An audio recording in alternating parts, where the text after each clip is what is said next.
Dale, no te me enojes, pero yo hasta que sé, la compu y todo. Buenas noches. Disculpen la informalidad, pero me paró Aníbal cuando iba saliendo de la facu. Y si no, ¿a qué hora me voy a conectar? A las 3 de la mañana. Entonces me conecté desde el celular.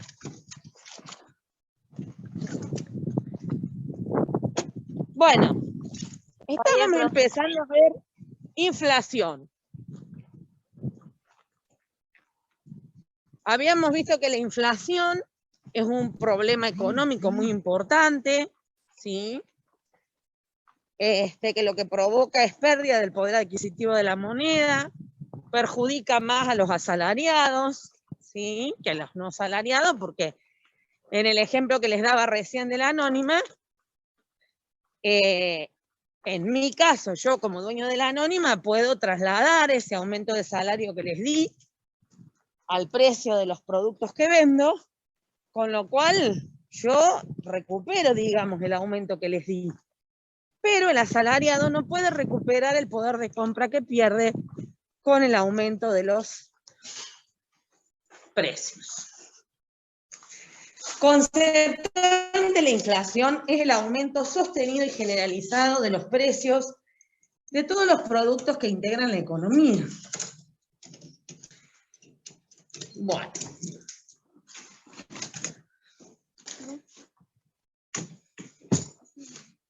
ayúdame porque tengo que dar clase y me demoré porque me paró Aníbal, el coordinador de la facu. Bueno, a ver.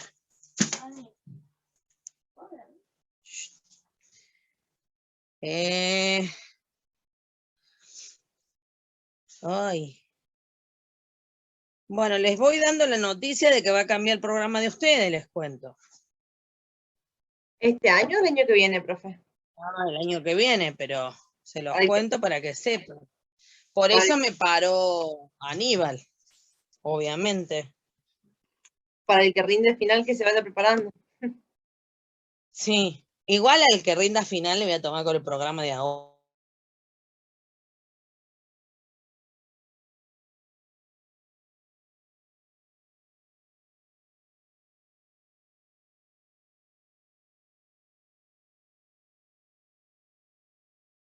Ahí está, entendido.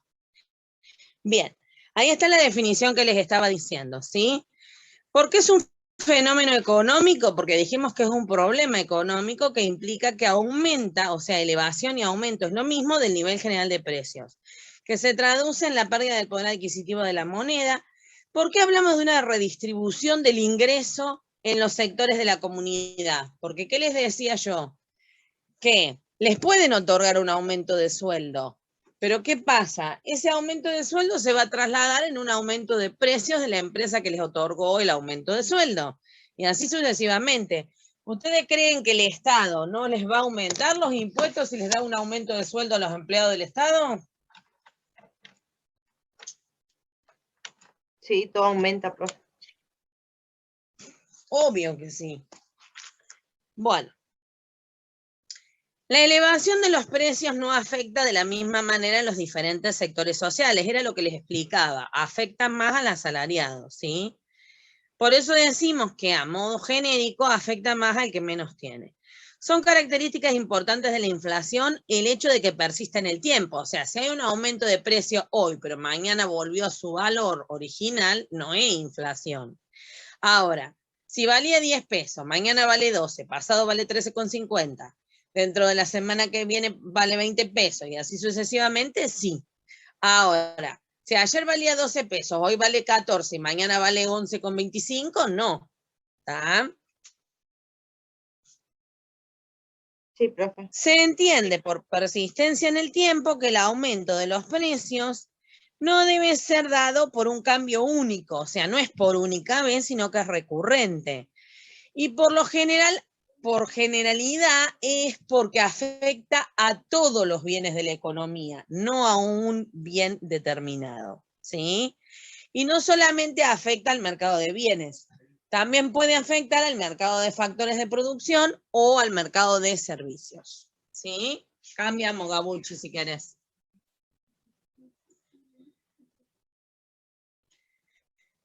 se mide? Bueno, ustedes denle gracias a Dios, no les entra lo que se llaman los números índices, pero se mide a través de los números índices. A los chicos de química sí les entra el cálculo de los números índices y la verdad que es complicado. Pero bueno, a ustedes les entra solamente a modo de concepto, ¿sí? Dijimos que la inflación es el crecimiento generalizado y continuo de los precios de los bienes, servicios y factores de producción que tiene un país, y por lo tanto implica que hay una disminución, o sea, una reducción de la capacidad adquisitiva del dinero, o sea, me alcanza para menos. Para ofrecer una medida de este crecimiento de los precios, se puede utilizar lo que se denomina números índices, que son porcentajes que representan los precios actuales con respecto a precios vigentes en una fecha base. Bueno, capaz, Pau, que ustedes lo vieron en el profesorado de matemática, los números índices. No, profe. ¿O no? Ah, No, porque no. está en el índice de las PER, el índice de Pache, el índice de Fisher, el de Snoward-Wilkie, el de No. Fisher. Son No. varios. Ah, mira, no. Porque Vilches lo daba, por eso te digo. Por eso pregunté si ustedes no lo habían tenido en el profesorado de matemática. Bueno. Son difíciles, algunos son una pavada, porque hay uno que es la raíz cuadrada del promedio de los otros dos, pero si te equivocaste en el primero y en el segundo, chau, te dio todo mal. Bueno, los chicos de química y de ingeniería electromecánica les entra el estudio del cálculo de los números índices, a ustedes no. De los índices que pueden tenerse en cuenta para representar el índice de precio a nivel general, o también llamado nivel general de precios. Uno de los más utilizados es el índice del precio al consumidor, que representa el costo de una canasta de bienes y servicios consumido por una economía doméstica representativa. En los medios informativos pueden escuchar expresiones como las siguientes. En el pasado mes de junio los precios subieron un 0,3%.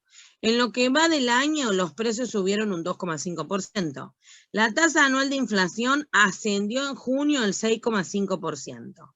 Estas frases se refieren al crecimiento del índice de precio al consumidor en la misma fecha y país, pero la primera muestra solo el dato del último mes, de un año puntual. La segunda muestra un determinado periodo del año, porque fíjense que habla en lo que va del año. En este ejemplo sería de enero a noviembre, ¿sí? En nuestro caso de hoy, digamos.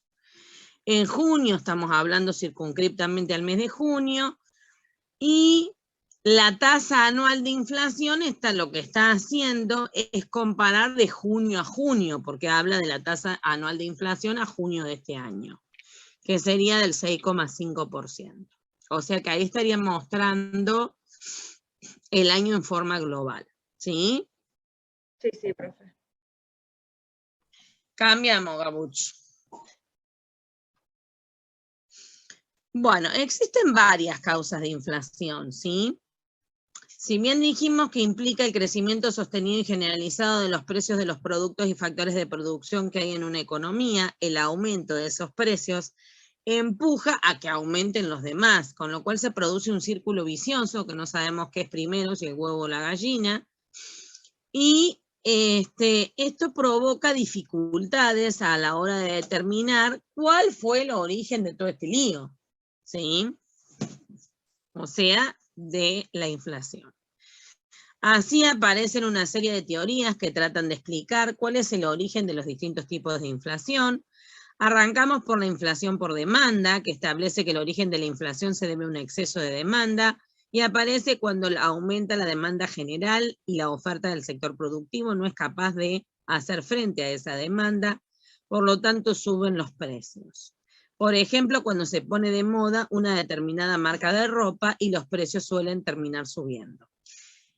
¿A qué le llamamos inflación por costos? Cuando se consideran que los problemas se originan desde la oferta. Se produce cuando aumentan los costos de producción. Por ejemplo, cuando aumenta el dólar, ¿qué sucede? y que todos los componentes importados que se utilizan para producir un bien aumentan, ¿o no? Sí, sí.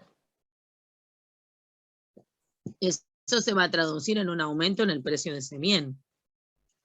¿Está? Sí, a mí me pasaba mucho con el tema de la joya, eso, porque tanto la plata como el oro, todo es en precio dólar, el gramo. Claro. Y sí. Y fíjate que hay un montón de cosas que no se consiguen, porque como no se consiguen los dólares, tampoco se consigue el producto, porque no tenés con qué comprarlo. Sí, sí. Por ejemplo, a una de mis hijas se le rompió, ¿vieron los cositos que soportan la pantalla de la computadora? Los flexi creo que se llaman. No, ni idea. Hace 3 meses está para arreglarse, porque no se consiguen. Claro, no hay, porque son importados. Sí. De última lo pueden Bueno, conseguir por Alibaba, profe, al repuesto. ¿por dónde? Por Alibaba o alguna tienda. Sí. ¿Escuchó hablar de Wish? Sí. Bueno, Alibaba es lo mismo, pero es más viejo y es más confiable. Ah, mira, Y bueno, qué hay buen dato muchas ese. tiendas así. Hay hermosos celulares. Ay, hay preciosos celulares que vos decís, eso acá está como mínimo 50 lucas, ¿viste? Y vos lo ves por 15.000 pesos, $100 a lo mucho. Decís, ay. Pero bueno, Mira vos, qué buen dato ese. eh, Bueno, ahora, el hecho de que los componentes suban, obviamente provoca que el precio del bien suba. Porque justamente, o sea, ¿vos cómo sacas el precio del bien? Al precio de costo le agregás el margen de ganancia y eso te da el precio del bien.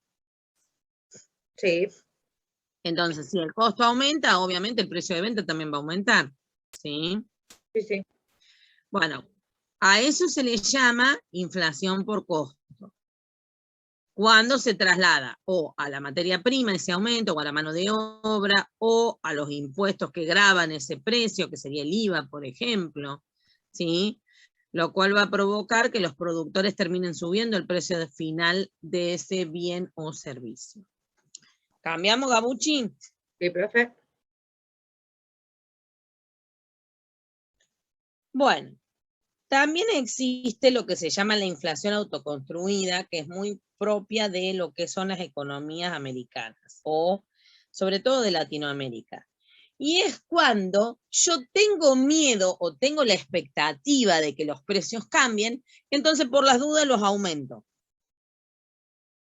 Y me busco anticipar de que verdaderamente aumente el precio. ¿Sí? Obviamente que si yo lo aumento por las dudas, los precios van a aumentar. ¿Nunca Sí. vieron que uno va a veces al súper y los encuentra remarcando porque están poniendo precio encima del otro precio? O el clásico que encontré el precio viejo abajo del nuevo. Tal cual. Bueno, y muchas veces aumentó, pero muchas veces vos decís, no, ahora cuando lo reponga aumentaste y lo aumentaste antes. Bueno, ¿a qué le llamamos por aumento de la base monetaria? Lo que está sucediendo ahora, se está imprimiendo dinero, ¿sí? Hay más cantidad de dinero impreso que de bienes producidos en el país. Entonces, cuando nosotros aumentamos la impresión de dinero sin ir acompañada de un aumento paralelo en la producción de bienes, lo que sucede que es, a ver, Una devaluación. claro, no es concretamente una devaluación porque no cambia el precio del dólar por eso, pero sí vale menos. Sí, Si es a lo que vos querés referirte. sí, sí. ¿Me Bien. repite la pregunta, profe? Estoy media dormida.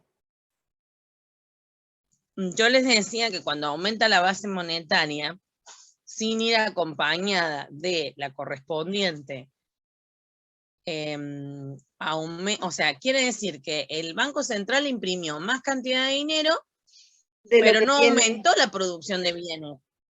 Ajá. La producción de bienes sigue igual. Es como que no Entonces yo voy a- tuviera respaldo, profe. Claro, yo voy a tener más plata que bienes. Entonces, ¿quién se va a quedar con los bienes?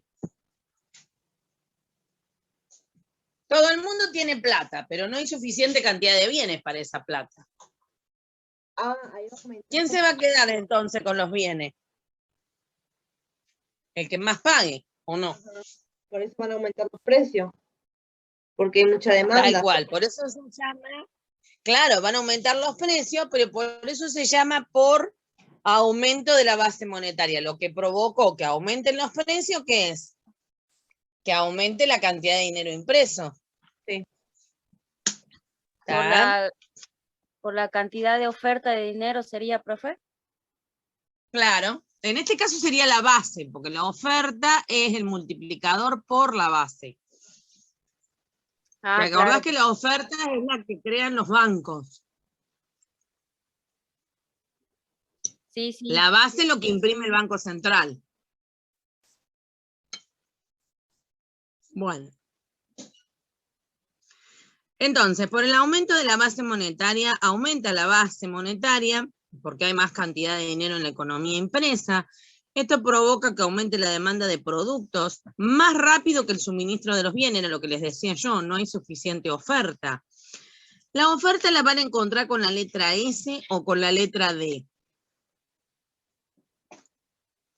¿Por qué con la letra S? Porque proviene de solve, que en el inglés significa venta. Sí. ¿Vieron cómo los maté, que yo también sé inglés? No me tenían fe ustedes. Yo que protestaba tanto en contra de mis viejos porque me obligaban a estudiar inglés cuando yo era chica, éramos 5 personas las que estudiábamos inglés donde vivía yo. Mientras todo el resto paviaba, nosotros estudiábamos inglés. Y mi mamá decía, pero lo van a necesitar cuando sean grandes. El año pasado con la pandemia no saben cómo me acordé de que lo iba a necesitar. Estuve todo el año dándole clase particular a las más chicas. Tenía razón mi mamá que la iba a necesitar cuando fuera grande. Bueno, solve es oferta o venta en inglés. Por eso la van a encontrar. Ello provoca que aumenten los precios que en economía se simbolizan con la letra P mayúscula. La inflación se simboliza con la P y un punto arriba. P mayúscula y un punto dibujado arriba. A ver, que les faltó el puntito. Les digo para que aprendan cómo se hace. A ver. Ahí está. Ah, mira que completa la tuya. Bueno. Ahí, puntito ahí. En la siguiente fórmula.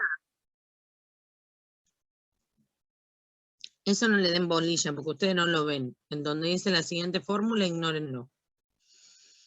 ¿Cuándo existió esta situación de inflación por base monetaria? Ahora los voy a cambiar de materia, los voy a mandar a historia. ¿Les gusta la historia o no? No.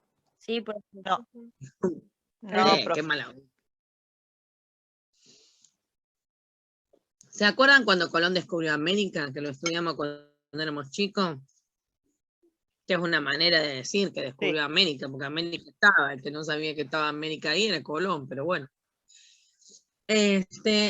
Cuando Colón descubre América y empieza a sacar oro, plata de países como México, Perú y demás, empieza a haber como un gran auge de metales preciosos en Europa.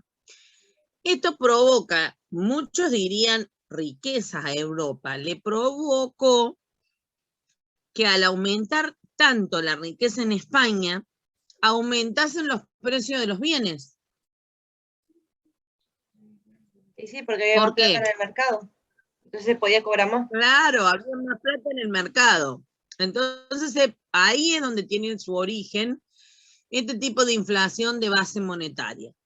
¿Sí? Sí. Bueno, cambiamos, Gabuchi. Sí. Ahí está. La inflación estructural es la que considera que la causa de inflación está en los desajustes sociales, que era el caso que les planteaba yo, ¿se acuerdan de la presión, la puja distributiva?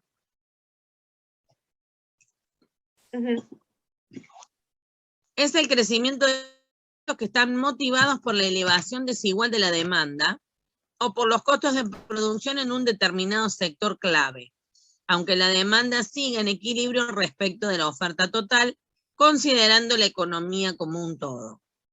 ¿Qué quiere decir esto? Y que por ahí para los asalariados está más caro poder adquirir los bienes que para los no asalariados, ¿sí? Otra forma de analizarlo es a través de la teoría estructuralista de la inflación, que fue desarrollada por un grupo de economistas latinoamericanos a partir de 1950. ¿Se acuerdan de Raúl Prebisch, que nosotros lo vimos cuando vimos las escuelas de la economía? Sí, era uno de los viejitos. Bien. Ese hombre, que fue un economista de origen argentino, descubrió que a veces la inflación se producía porque aumentaba mucho un determinado factor de producción en un sector. Por ejemplo, aumenta el petróleo. Nos mata si aumenta el petróleo, porque aumenta el combustible y aumenta todo. Sí. Sí. ¿Está? Bien. Es necesario distinguir entre las presiones que generan el proceso inflacionario y los mecanismos de difusión o propagación que los transmiten a todo el sistema. Las presiones son problemas que surgen en determinados sectores y que luego terminan afectando a los demás. O sea que si hay un problema, por ejemplo, en el sector del petróleo, después va a terminar desparramándose al resto. Por ejemplo, en países con desarrollo insuficiente, la producción de bienes cuya demanda es inelástica no alcanza a satisfacer las necesidades de la población, medicamentos, productos de primera necesidad, y de esa manera se termina recurriendo al mercado externo e importado. ¿Cambiamos, Gabuchi? Ahí está. Bien. Si se nos corta, nos conectamos de nuevo, ¿sí? Dale. No es mucho lo que nos falta igual, así que... Bueno, hasta acá cuéntenme. ¿Les va gustando inflación? ¿Les parece aburrido? Es teoría, ¿no? Así que no Sí, es muy está bueno difícil que porque es digamos. teoría Es nomás. importante. Es importante, es muy importante, aunque es teórico, Es entonces es interesante, fácil. Pero para un día como hoy, a esta hora, está bueno este tema, ¿no? Sí. Porque tampoco es que te agota demasiado la cabeza. Bueno. El alza de los precios en los mercados internacionales, o sea, este aumento de los precios en los mercados internacionales de los productos, no conduce al aumento de la producción interna o a la disminución de la demanda, sino que se produce lo que se conoce como presiones inflacionistas. Otro tipo de presión que se ejerce es la que se produce en el sector agropecuario, o sea, concretamente en el agrario, y el problema no está en la falta de elasticidad de la demanda, sino en la rigidez de la oferta, porque la producción agropecuaria es muy elástica con respecto a los precios. ¿Qué quiere decir esto? Que nosotros no tenemos poder para cambiar el precio del cereal. Somos tomadores de precio, ¿sí? Tenemos que tomar el precio que el mercado de Chicago dice. ¿Se entiende esto? Sí, sí. Bien. El hecho de que no podamos cambiar el precio provoca, ¿no es cierto?, cierta desmotivación en el productor agropecuario a veces.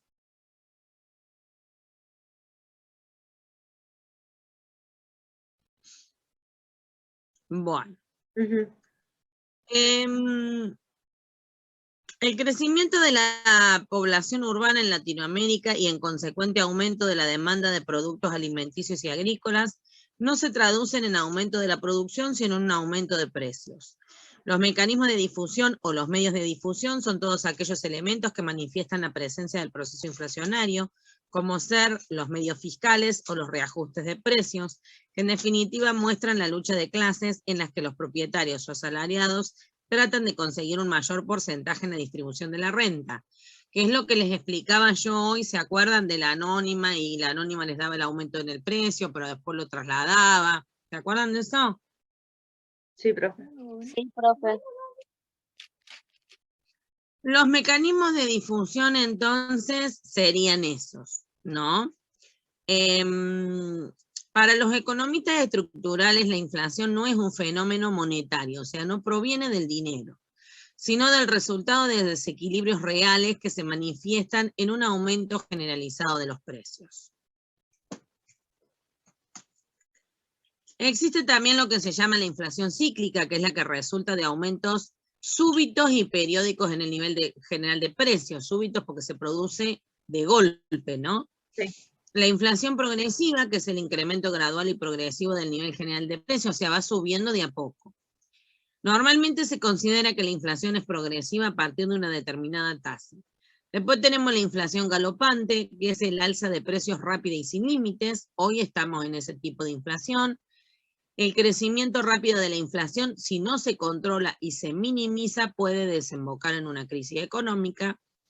La hiperinflación es el alza de los precios cuando ya se superó el 50% anual, y en muchos países latinoamericanos el alza de precios ha alcanzado en las últimas décadas tasas muy elevadas, en algunos el orden del 400 anual por ciento, e incluso superiores a este fenómeno que se lo ha llamado hiperinflación. En la época de Alfonsín, el aumento fue del 3.896% anual.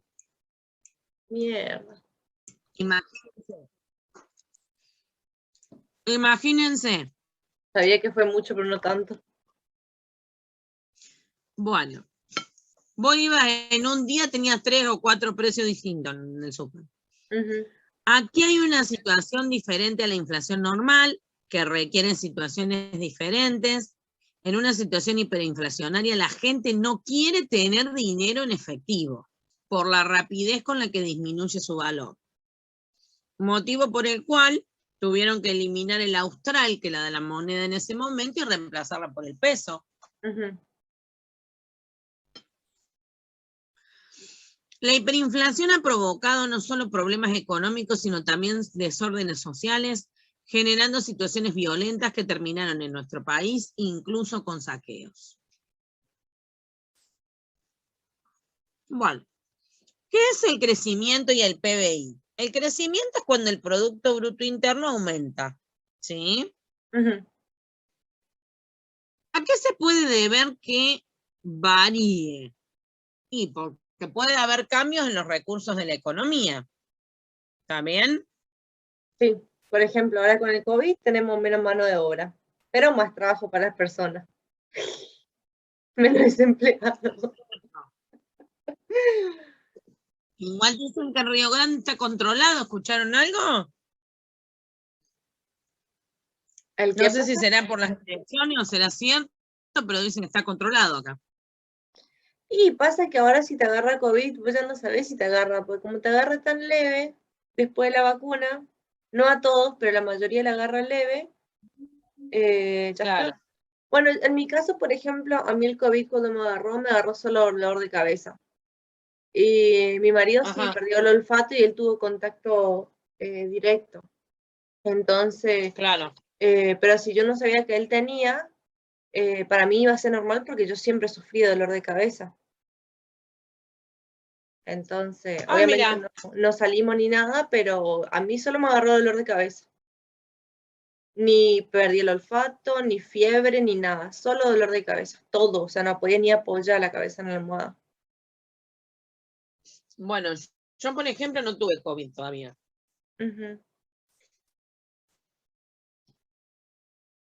Pero tengo una tasa de inflación, tenés que aceptar el desempleo. Y si quieres aumentar el desempleo, disminuir el desempleo, tenés que aguantarte algo de inflación. Siempre fue así, digamos. Bueno. Profe, si me habilita, le comparto pantalla. Ah, qué buena que sos, Gaby. Ahí está. Ahí está. La tasa de crecimiento de la economía, les decía yo, que tiene que ver con el aumento del Producto Bruto Interno, y esto ocurre si cambian los recursos que hay en la economía. Los recursos se dividen en trabajo, el cual aumenta si aumentan las personas que conforman la población económicamente activa. Eso significa PEA, si lo quieren poner ahí, población económicamente activa, si lo quieren registrar en algún lado.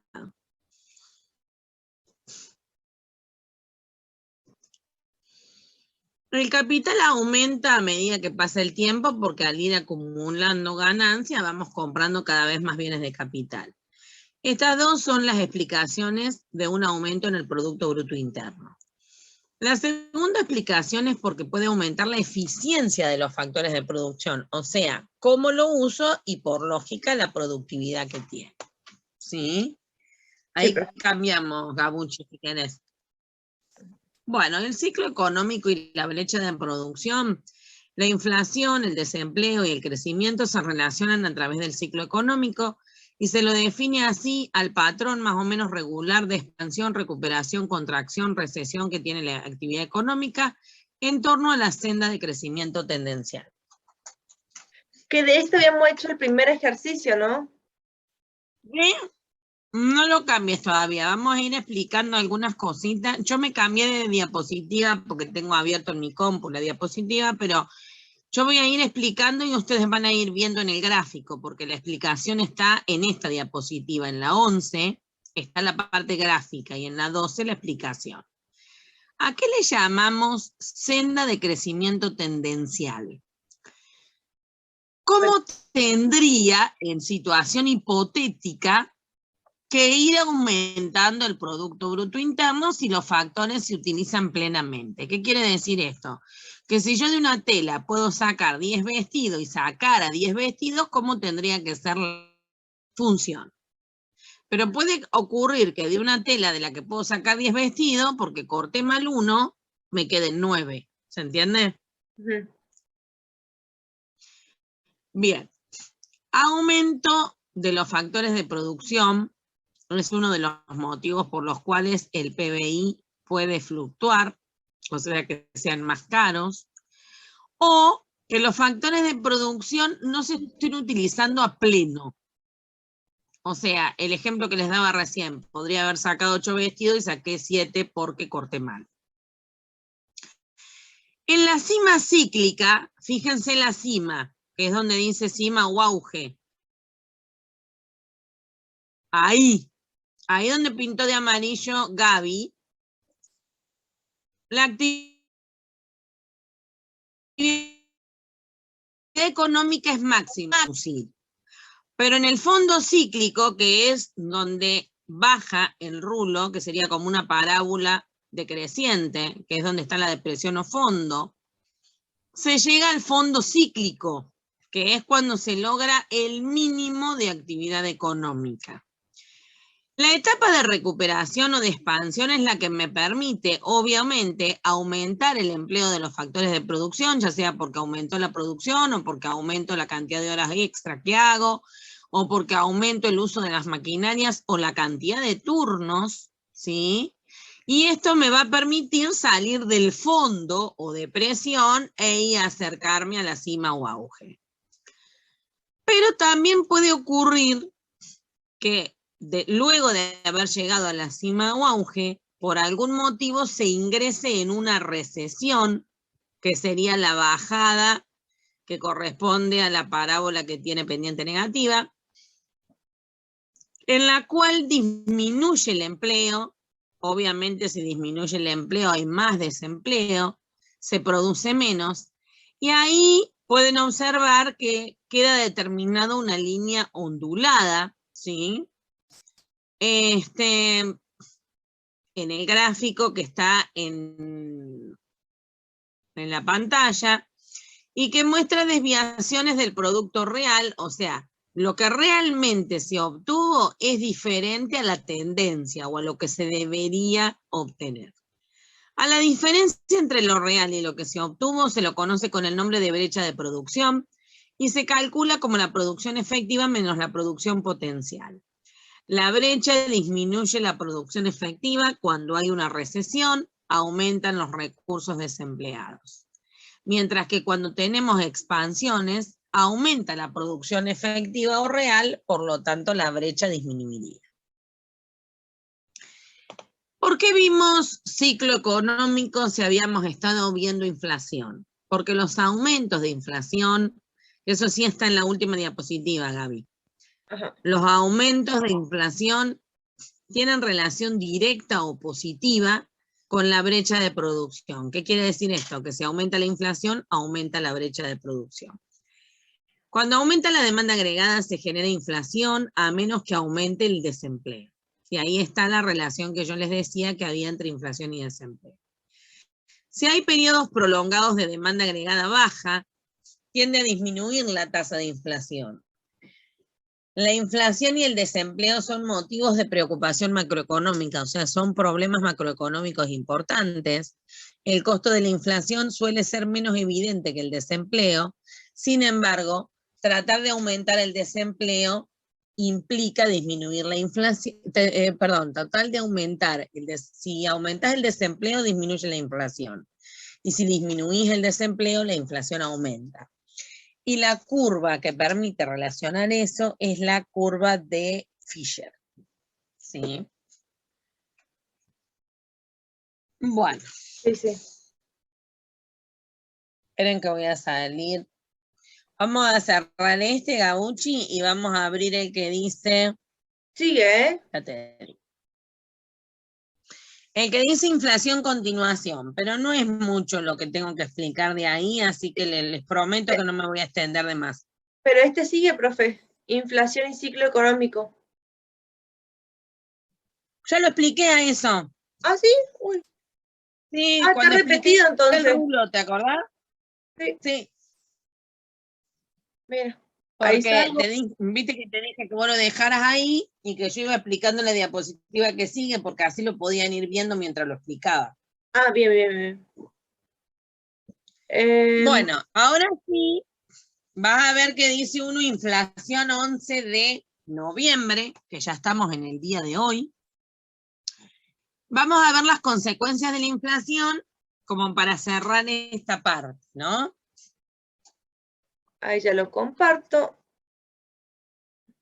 Qué capa. Ahí está. Igual es cortito, son 9 diapositivas, pero lo que yo no quería es que hoy perdieran la clase. Porque voy bien, entonces no quiero atrasarme, digamos. Sí. Bueno, la inflación provoca grandes distorsiones en el funcionamiento del sistema económico debido a la imprevisibilidad. Si se pudiera predecir con exactitud la fecha y el importe en el que van a aumentar los precios de cada uno de los productos, los únicos perjuicios que ocasionarían sería la de corregir las etiquetas de los precios, o sea, reetiquetar, digamos. Pero los problemas provocados por la inflación derivan justamente de su imprevisibilidad y trae como consecuencia ciertos efectos negativos en los agentes económicos que son las familias, las empresas y el Estado. ¿Qué pasa con los consumidores, comerciantes y productores? Sabemos que los precios actúan como una vía a través de la cual llega la información necesaria para que los consumidores decidan qué comprar, para que las empresas calculen qué y cuánto deben producir, pero también deben tener en cuenta que la inflación cambia continuamente el precio y dejan de cumplir la función informativa que tienen.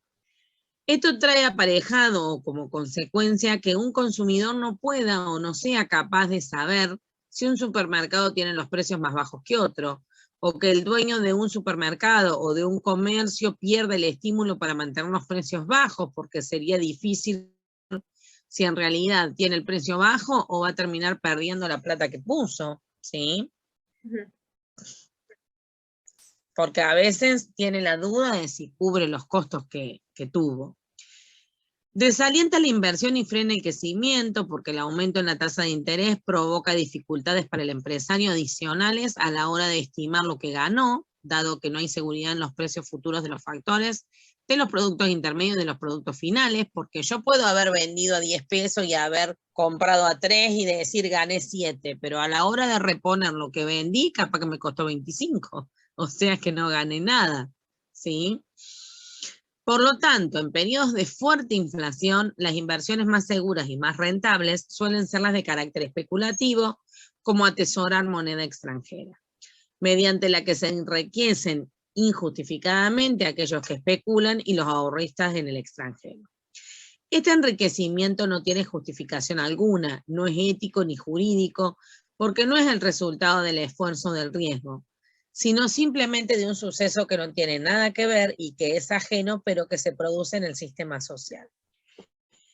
Disminuye la posibilidad de planear, o sea, de hacer un planeamiento, porque existe incertidumbre.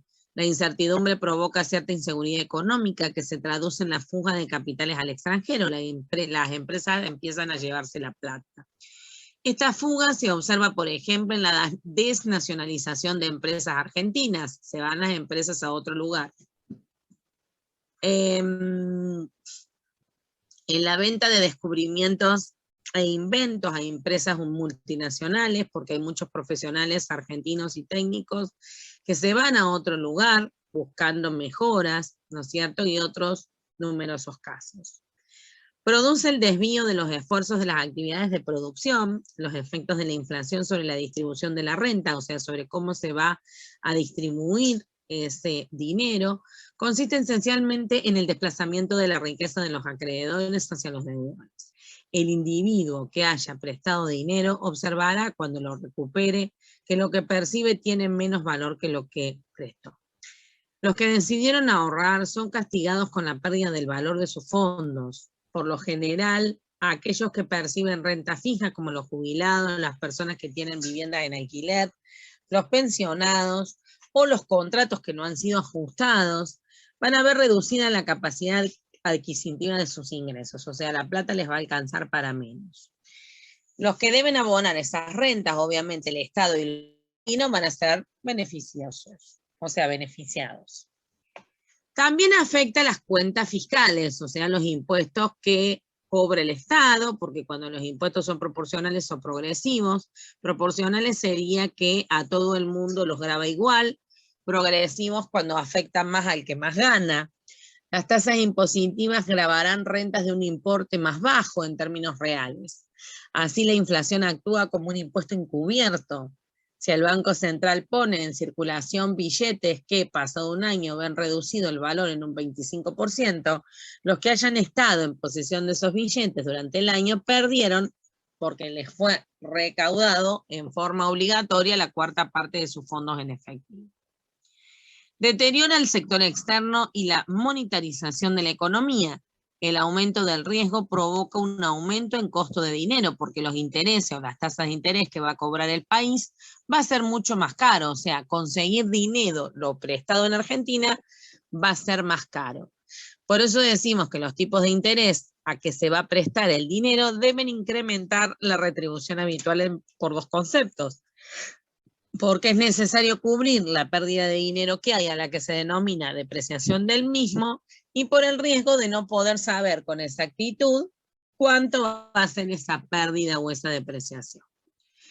El Estado tiene a su cargo la posibilidad, a su mano, la posibilidad de ejercer políticas antiinflacionarias, que son aquellas que suelen provocar que disminuyan en los ingresos, que hayan esa disminución en los ingresos. Algunas parecen incidir más sobre las rentas de capital, mientras que otras tienden a asentarse especialmente en los salarios. Dentro de las políticas inflacionarias tenemos la política de control de precios, como por ejemplo precios cuidados. A corto plazo puede tener cierto efecto, pero si no corregimos las causas o aquellos desequilibrios que dieron origen al problema inflacionario, puede ocurrir que cuando se levanten los controles de la inflación, este aumento sostenido y generalizado de los precios resurja con más fuerza. El control directo, o sea, que el Estado esté encima controlando los precios, es una medida a corto plazo. Pero si se prolonga en el tiempo, va a aparecer el mercado negro. ¿Por qué? Y porque si vos obligás a una empresa a vender durante mucho tiempo un producto barato, va a empezar a vender poca cantidad. Y cuando vos no consigas, va a tratar de pagar más para conseguirlo.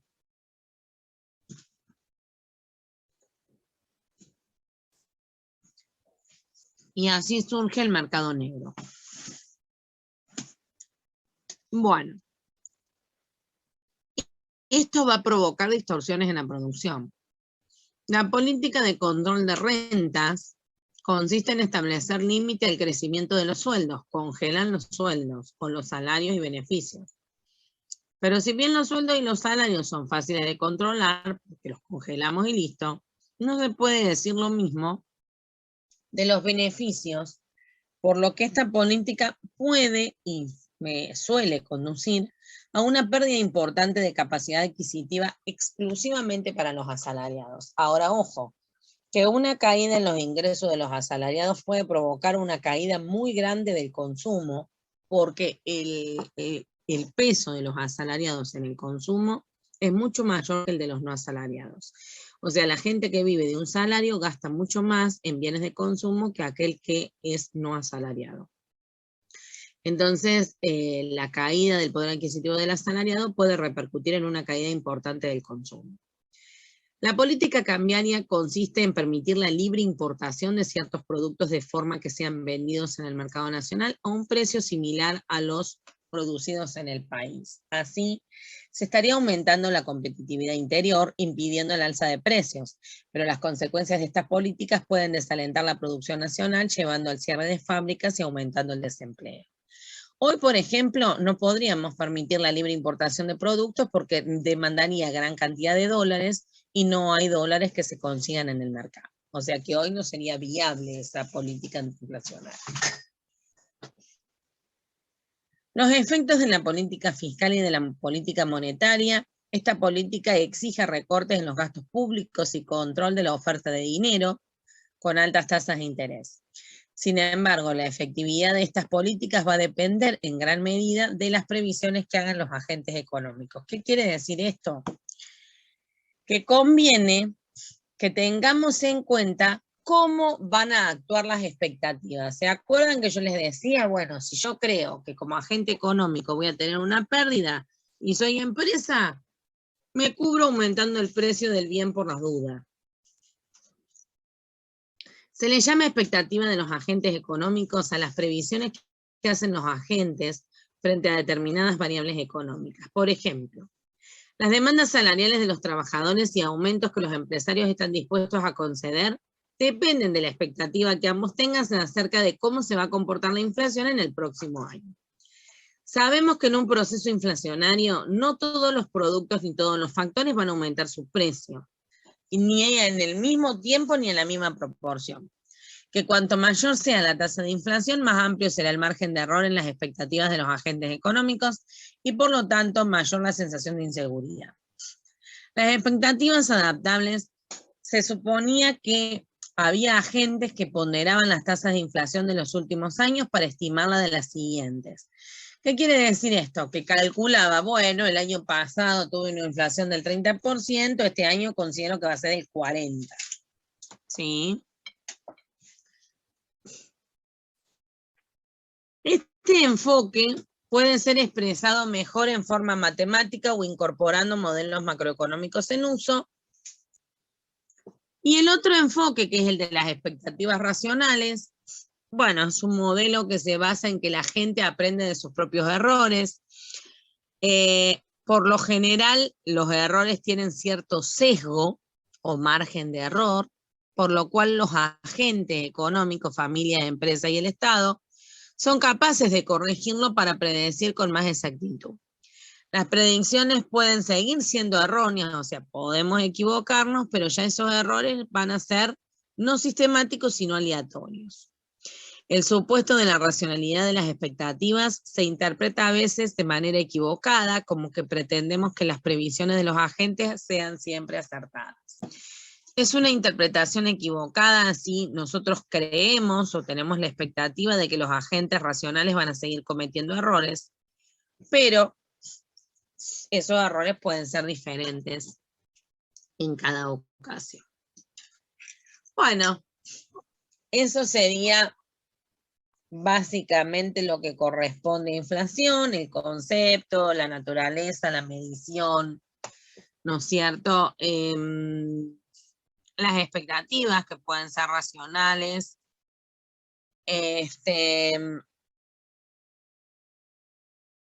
o los tipos de inflación, ¿sí? Básicamente, los PowerPoint que corresponden a inflación son dos. El de la clase del martes pasado y el de la clase de hoy que continúa la explicación de la inflación. ¿Qué nos estaría faltando ver? Bueno, yo el lunes y el martes tengo artículo, pero el martes después de las 10 de la noche puedo. Yo tengo artículo porque tengo que hacer tengo que entregar un trabajo el martes y estoy como media complicada. Pero como tengo que dar el mismo tema en ingeniería química, si ustedes quieren y pueden, les puedo mandar el enlace de ellos también y les explico a todos, ¿sí? Nos va a tocar el mercado del trabajo.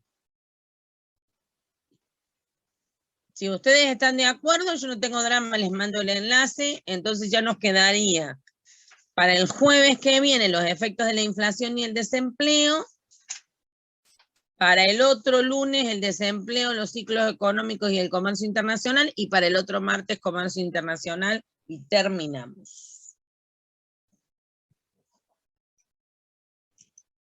Nos deben quedar 3 clases, como mucho, 4, ponele. Así que bueno, ustedes me dicen, si quieren que les mande el martes el enlace a la hora de los chicos de química, se los mando. Profe, ¿y cómo es el martes? ¿Ellos tienen alguna otra clase después? No, ellos tienen la última clase conmigo. Y como yo tengo que estar en la facu a las 6:20 y voy a salir como a las 10, porque tengo una clase a las 7 que tengo que entregar un trabajo, y no sé el tiempo que me va a llevar, pedí artículo. Pero yo les doy clase igual, porque los chicos de química tienen solamente los días martes clase. Yo pido artículo para que la facultad no me joda, nada más. Porque si no van a decir, como Martín está acá en clase, o en la facu, y no está dando clase en industrial, ¿me entendés? Ajá. Entonces, para evitar esos problemas, porque ya los he tenido años anteriores, cuando yo hacía el profesorado en la certificación docente, tenía clase los sábados de la certificación. Y tenía clase en la facultad también, pero mis clases eran, o sea, como alumna eran de 8 a 1 de la tarde, y de 1 a 6 de la tarde era profe. O sea que entraba a las 8 de la mañana a la facultad los sábados y salía a las 8 de la noche.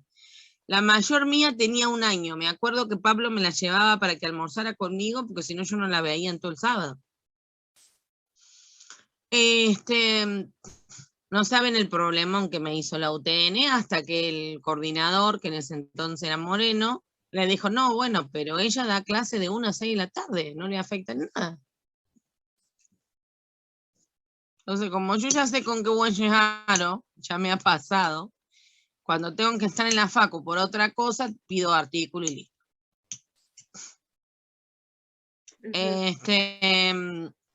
Claro, Pero si no, hagamos una cosa, chicos. Miren, vamos a hacerla corta. Si no, nos juntamos el jueves directamente.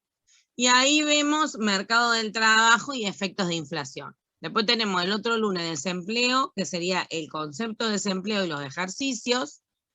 Y después tenemos el martes ciclos económicos y comercio internacional. Y el jueves vemos comercio internacional y los ejercicios y terminamos. O sea, terminamos igual.